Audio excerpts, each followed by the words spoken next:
Can you lend me $30, please? Arriving at our home soaked from the heavy snow was my niece. Upon hearing her reasons, it was apparent she was enduring harsh treatment from her parents. Huh? No way I'm lending you money. Got mad by her story, Jack decided to go somewhere specific. Taking the snow-soaked niece and me along, and we all got into the car. My name is Hope Lee. This year marks the 10th anniversary of my marriage to Jack, who is 5 years younger than me and works as a carpenter. I was originally an office clerk at the company where Jack worked, and ours was a workplace romance. Everything moved quickly from there to marriage. Jack is so dependable that it is hard to believe he is younger than me.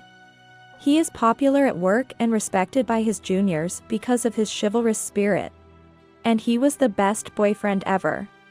Attracted to him, I was the one who approached him, starting our relationship. Jack is a man of integrity and seriousness. When we started dating, he stated that if we were together, he intended to think about marriage seriously. Captivated by his dedication in both his work and personal life, I proposed to him after a year of dating. We decided to get married, excited for an even happier life together. But reality wasn't as sweet as I had imagined. Hey, Hope. Isn't the roast turkey ready yet? Everyone's already gathered, and your planning seems a bit off, doesn't it? Right after we got married, the first disaster I encountered was the Christmas's gathering at Jack's family home. Jack is the middle of 3 brothers, each with their own wife. I get along well with the youngest brother's wife, but somehow, I just can't seem to mesh with Ashley, the eldest brother's wife. The incident with the roast turkey was what sparked these feelings. I'm sorry, I can't leave right now because I'm busy with the dance event in the garden. Jack's family lives deep in the countryside, and every Christmas, the whole family gathers for a big celebration like this. I was looking forward to my first family event with anticipation. But the busyness was beyond what I had expected. The youngest brother's wife was supportive and actively helped me, but Ashley was different. She seemed to be watching me just to catch any mistake I made, ready to scold me at the slightest slip-up. Even when I first visited to formally greet them as a fiancé, the welcoming atmosphere was absent. So I suspected she had something against me from the start. However, being openly oppressed like this was beyond my expectations. Every year, the thought of gathering with the relatives made me feel gloomy. Just knowing I would see Ashley made me sigh, and a week before the event, it would even cause stomach pains. You don't have to force yourself to come. If you want, I can talk to my brothers about it. Jack was considerate, offering me an out. But if I didn't go, who knows what they would start saying about me. It might even smear Jack's reputation, and I would miss seeing my in-laws. I love my father-in-law and mother-in-law, who have taken me in as their own daughter.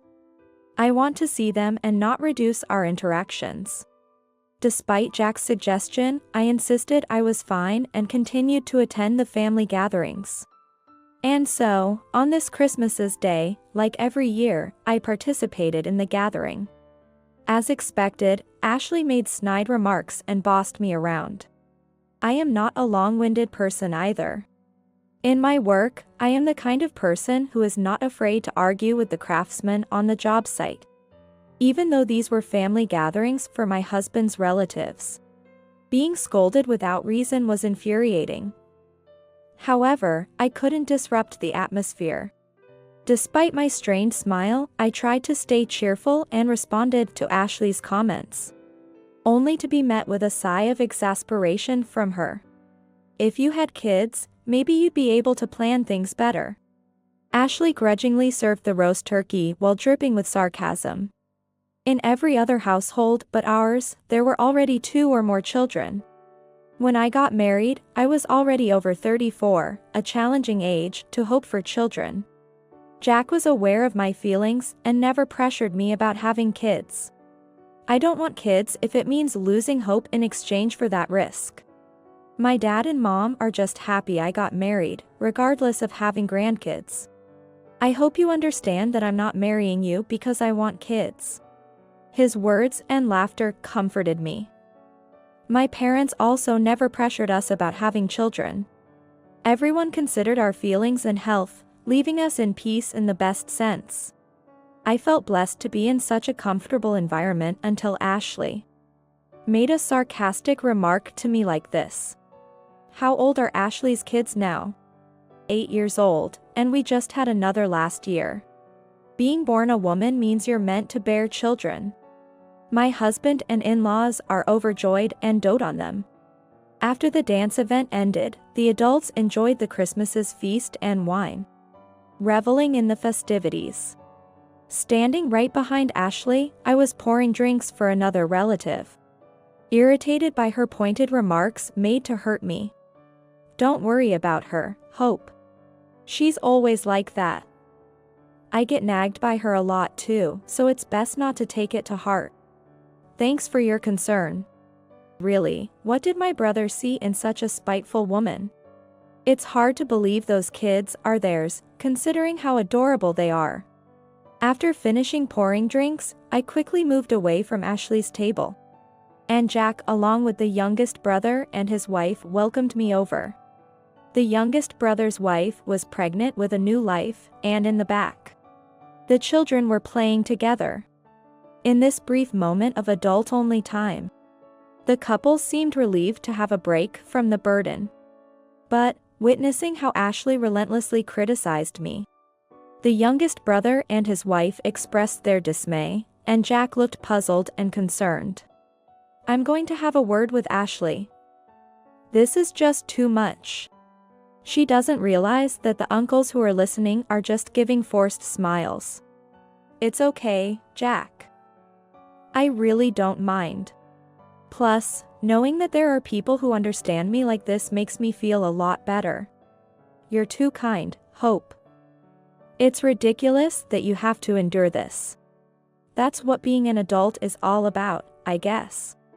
But if it gets too much, please talk to us or our brother. I'm sure our parents would be on your side if they knew." Knowing that everyone was looking out for me made me realize I could make it in this family. If I had no one on my side, I'd probably have left long ago. No way I could deal with this. While harboring such thoughts and finding solace in their kindness, I barely held back tears when I heard a sneering voice from behind. "What's this now? Looking all gloomy right at the start of Christmas? Who's been bad-mouthing whom?" "Brother." There stood Ashley's husband, Dan, the eldest brother. Even as he approached near the youngest brother's wife, he nonchalantly sat down between me and Jack with a cigarette in his mouth. The youngest brother sent his wife and children towards the kids' play area, eyeing Dan warily. "Oh, right, your wife got a kid in her belly, huh? My bad, my bad. Totally slipped my mind." Unapologetically, he made a hollow apology while showing no signs of putting out his cigarette. Furthermore, he blatantly blew smoke in my direction, causing me to cough. "Think whatever you want about my wife, but keep your complaints out of sight." Well, I guess if you can't have kids, a bit of jealousy and complaining is inevitable. With a crude laugh, Dan then disappeared back to where Ashley and the others were. His words struck deep, leaving me speechless. Can't have children. How many more times in my life will I have to hear those words? How much more of this humiliation must I endure? Biting my lip, I felt the frustration of being childless. Maybe it's better if Hope doesn't come next year. Yeah, maybe. Won't I be able to see Hope next year? Seeing my distressed state, the youngest brother and Jack discussed my well-being. The niece, having overheard their conversation, looked sadly towards them. She was such a good child, vastly different from her parents, treating me more like a real mother than an aunt and adoring Jack. At 8 years old, she should still be in the phase of seeking her parents' affection. Yet during today's gathering, she was the most well-behaved, quietly playing with her newly born sister and others. It's hard to believe she's the child of those parents. I cherish her as if she were my own. That's not true. I'll definitely come next year, so don't worry, okay? Hope. Unable to promise otherwise to my sweet niece, who looked up to me with sadness, I reassured her. Despite Ashley not breastfeeding and thus, drinking and making a fuss with Dan, my precious niece was left feeling saddened in a corner. A little hurt on my part is nothing. For these young ones who look forward to seeing me, enduring this much is trivial. With that resolve, I gave Jack a determined look, signaling not to worry. Meeting you all is something I look forward to very much. I wouldn't easily give up such joy. So, don't worry.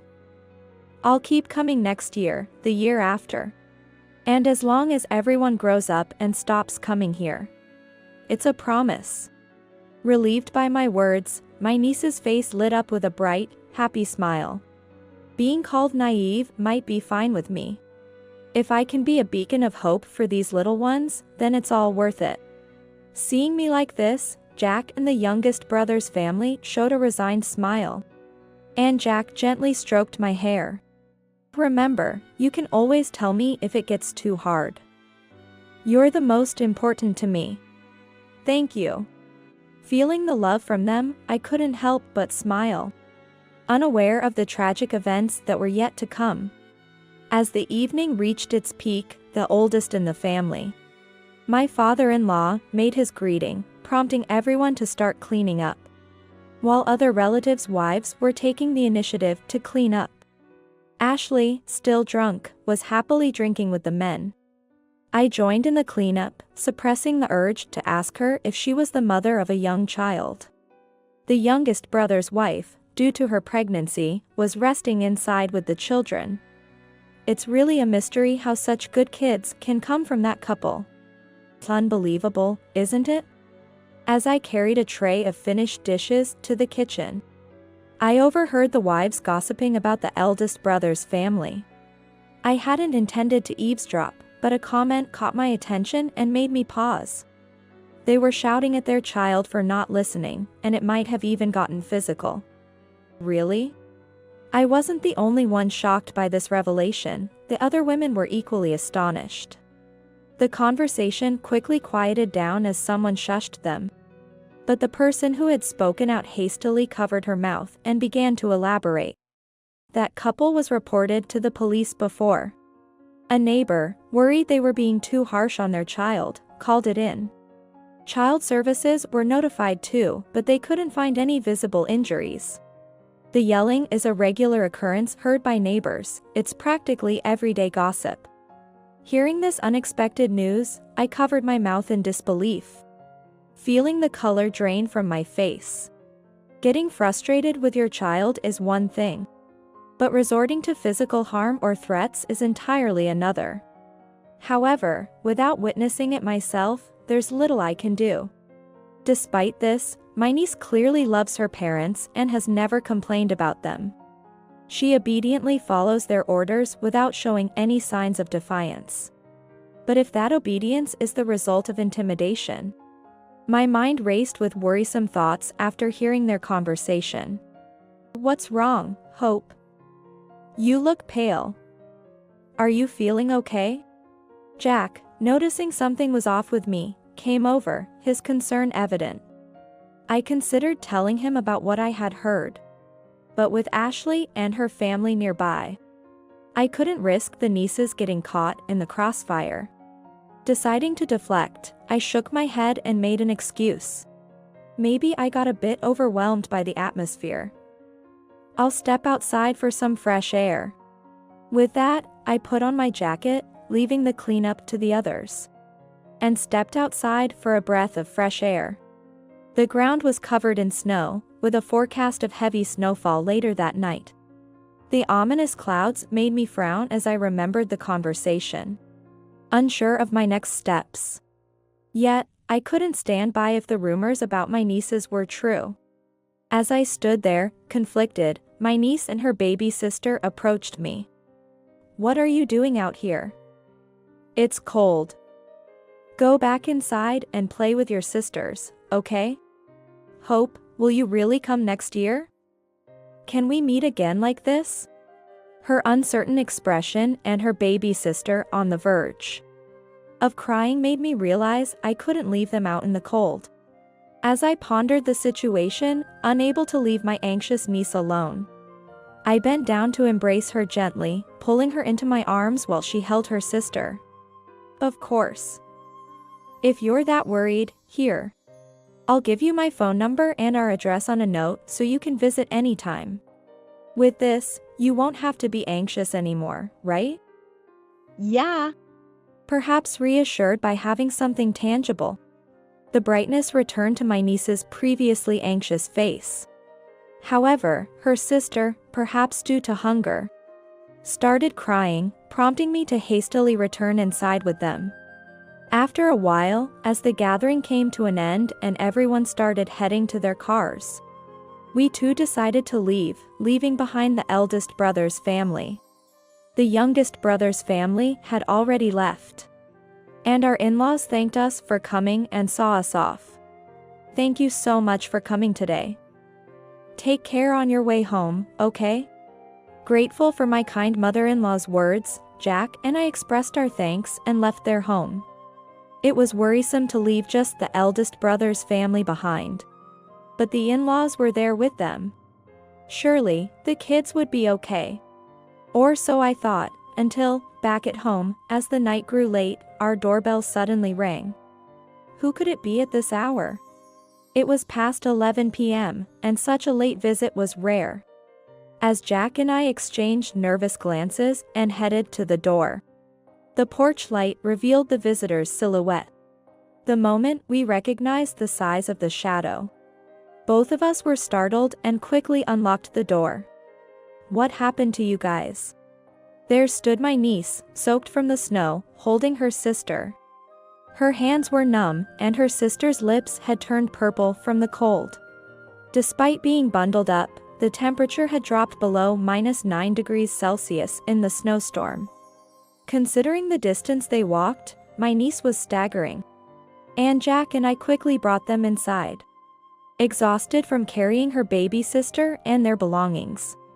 My niece slumped down as soon as she entered. After Jack made some milk for the baby, who drank it eagerly, I provided my niece with a warm drink and wrapped her in a blanket to warm up. Gradually calming down, my niece sat up and sipped her tea slowly. "What happened? Where are your parents?" As she regained her composure, I asked about the situation. She started to explain through tears. It was a 2-hour walk from her home to ours.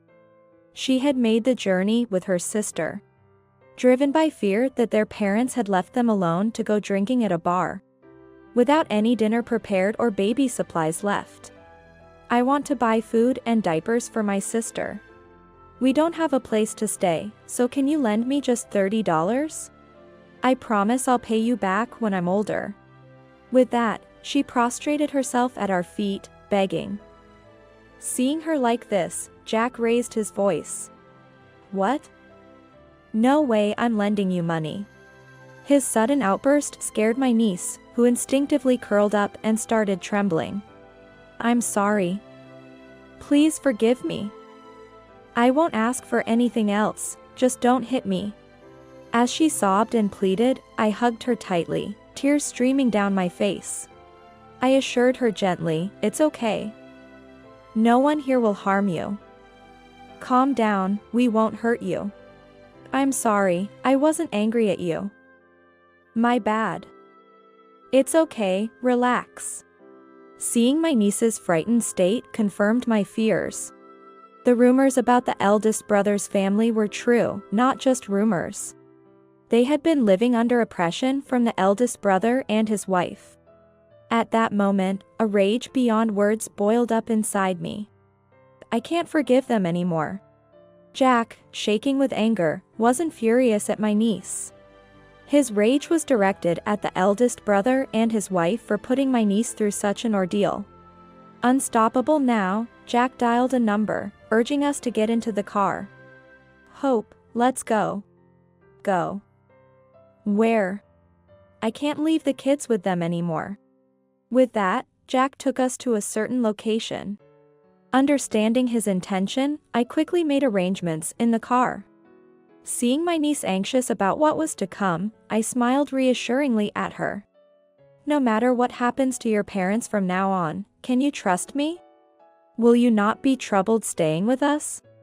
Upon hearing this, my niece, initially puzzled, seemed to grasp some meaning when we arrived. She squeezed my hand back and nodded vigorously.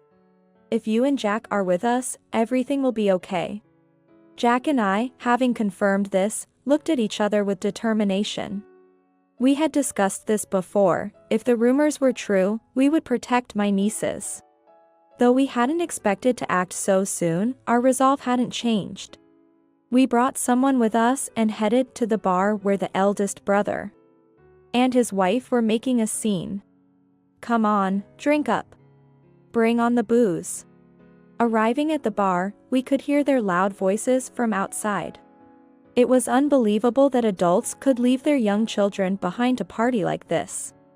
As their voices irritated me, Jack gently placed his hand on my head.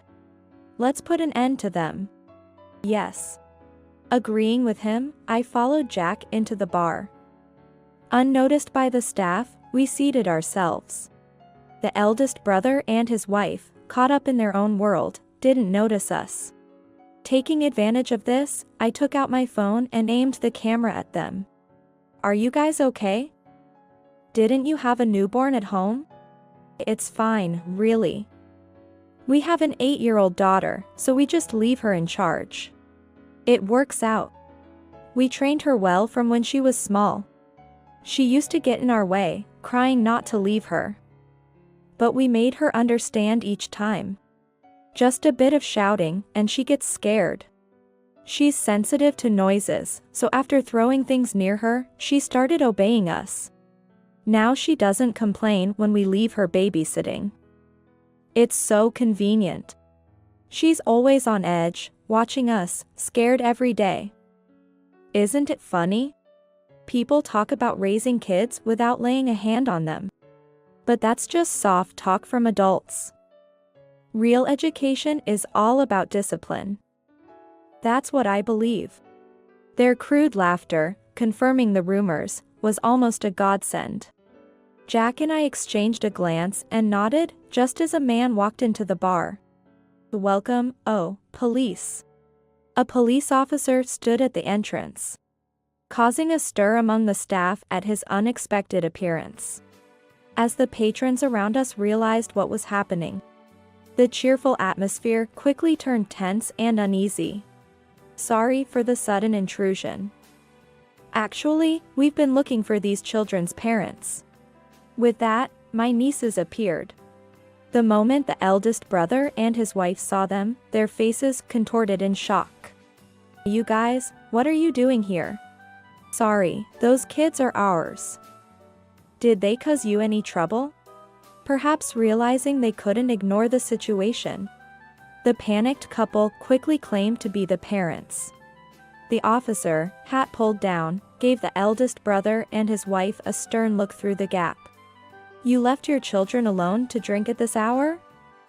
And on such a snowy day?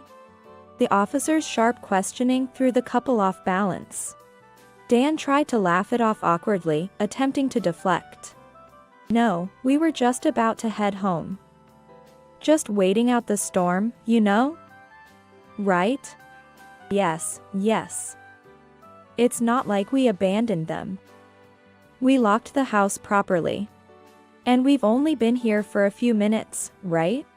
Faced with the couple's pitiful excuses, the officer turned to the bar owner. Is what she's saying true? I would like to know what time they enter the restaurant and how much they've ordered. If they've only been here 5 minutes, they could have only had a drink or 2 at most. Officer. They have started to get suspicious of the police officer, who was strangely getting involved in this case. What's the matter? Can't you speak up? Well, Aren't you actually leaving your children and spending hours here? That's not true. We just got here, I've told you over and over. Who are you? Stop making such absurd accusations. That's exactly what we were waiting for. As Ashley loudly denied the officer's accusations, Jack and I stood up, positioning ourselves protectively in front of the children. Why are you two here? We've heard everything from the kids. About you two leaving them to drink, abandoning them. And all the terrible things you've done to these children. We have all the evidence. We know you're lying. Their faces matched as they looked at each other, stunned by my words. Thanks to you, we have all the evidence we need. We can't leave these precious nieces in your care any longer. We'll take them with us, and you'll be answering to the police for your actions. Wait, you can't just decide that. Exactly. Where's your proof that we've neglected our children? Give it up. You've been caught. The bar owner, who had been questioned by the officer, now addressed the couple with a dismissive tone. Look what she's holding. Pointing out the voice recorder I was clutching. The owner implied it had captured their incriminating conversation. Not only is the audio evidence recorded, but she's also been filming you. That officer was brought by them. They called here earlier, and we were more than happy to cooperate. Your behavior has been too much to ignore. It's time to pay the piper. Go to the police and reflect on your actions. With the owner's intervention, I felt a wave of gratitude. The couple tried to protest, but it was clear no one would come to their aid. Everyone seemed to share the same disappointment toward the eldest brother and his wife, probably feeling the same disgust.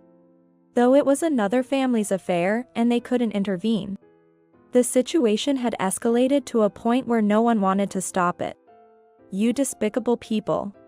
Recording our conversation without permission is like wiretapping. That's a crime, isn't it?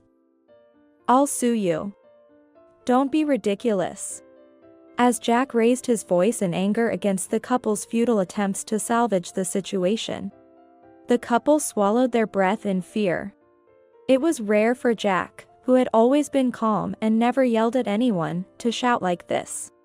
You involved your children in your selfishness, and then you talk about discipline? It's okay to hit them if they don't listen? It should be you, the trash parents, who need to be disciplined. What have these kids ever done to you? They've been waiting for you, feeling lonely yet hoping you'd come back home. And you dare to trample on their feelings like this. Shame on you. The couple grimaced in frustration at Jack's too accurate words, unable to respond and shifting their gaze away in shame. Do you know what she said when she came to our house? I looked directly into the couple's eyes, who were trying to avoid my gaze, and continued with a sad expression. She blamed herself, wondering if it was because she was a bad child that you left. She never blamed you, not even once. At my words, Ashley turned her face toward me in shock. She kept asking us if being good would bring you back. Children love their parents, no matter how terrible they might be.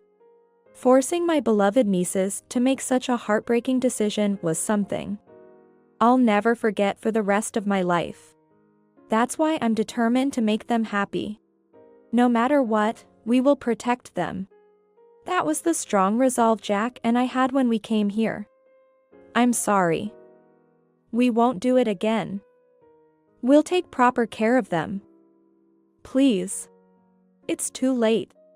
Realizing the gravity of the situation too late, Ashley frantically pleaded. I coldly replied. We can never leave them in your care again. She chose this herself.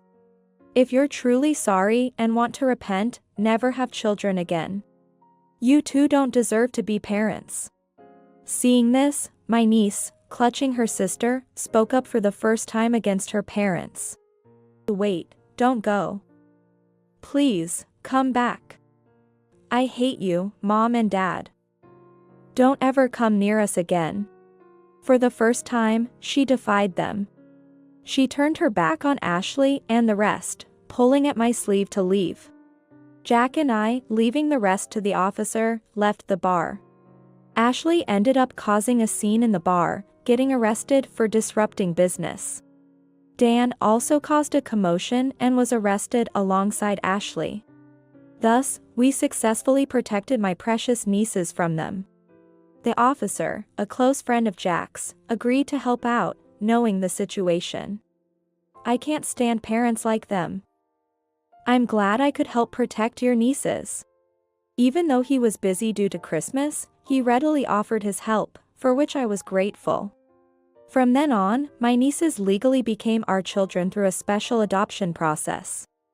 Their story, corroborated by the testimonies from the bar, led to the successful prosecution of their parents for abuse. And our adoption process was smoothly completed. We explained everything to Jack's parents and my sister and brother-in-law, who were furious and decided to disown the eldest brother and his wife. They wanted to take responsibility and help with the niece's upbringing. Their love and support helped the girls recover quickly. And they're now growing up healthy and happy. Being your child makes me so happy. On Mother's Day, the first card she wrote me, blurred with tears, expressed her happiness. And I cherished this blissful moment, tears streaming down my face.